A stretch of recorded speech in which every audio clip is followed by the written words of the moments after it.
Hello, YouTube. It is Jacob Tucker back at it again for another Flow video. You can see my sister in the background here. I was telling her I was going to record a YouTube video, and she was very reluctant. And then I told her I had 1,000 subscribers, and she agreed to stay here. So, obviously I'm rich and famous. We all get that. Anyways, there she is. But I wanted to make a video today on creating a account using this new command that the CLI provides. I'm actually working on a project for Emerald City at the moment, and I thought I would just yeah, I have to do this anyway, so I thought I would just show how I'm doing it.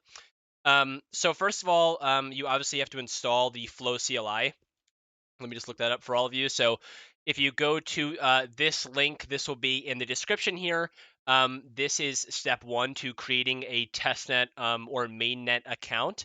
So yeah, go ahead and install this for for Windows. I just literally copied this into a PowerShell and that was it.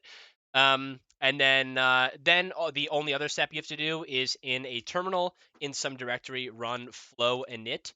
And if you run flow init, it will create a flow.json for you. Now, I already have a flow.json for my project, so I don't really need to do that again, but you would need to run that. So I'm going to go ahead and create a testnet account now. So I'm going to run flow accounts create dash dash network equals testnet. And what it's going to do is it's asking me for an account name. You could put anything you want. I'm just going to put like Alice, I guess, just random. And then it'll ask you what network you want to do it. So you can do this for emulator, testnet, or mainnet. I'm going to choose testnet. It says, do you want to continue? I'm going to say yes, and then I'm going to press enter to open it in my browser. So it will automatically open the testnet faucet for you.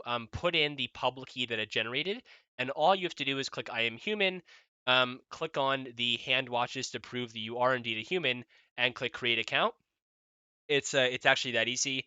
And then what it's going to do after this is once it's done, we'll just wait for this to be done for a sec. Okay, it's done. And if you actually go back into your VS Code, you're going to notice that it actually automatically configures an Alice account for you under the accounts object. And it pulls all the information from an alice.private.json file that it creates for you. So it automatically created this file for me with the address it generated, the private key, the hash, all this fun stuff. And then to make it even better, in the git ignore, well, okay, it didn't for me because my VS Code is buggy, whatever, but it should also add, I think it did actually. I don't know why. Maybe I'm just like reading this wrong. Um, oh no, it did. But yeah, okay, you can see my VS Code is just being weird, but it adds the alice.private.json to your git ignore as well, which is super nice. Mine's just being weird, but it should add this for you, so you don't have to worry about accidentally pushing this to a Git repo or whatever it is. And then once you do that, you can go ahead and deploy contracts to it, whatever you want. I have other videos on how to do that, but just wanted to make a quick video on how to use that new command. So hope you enjoyed, and peace out.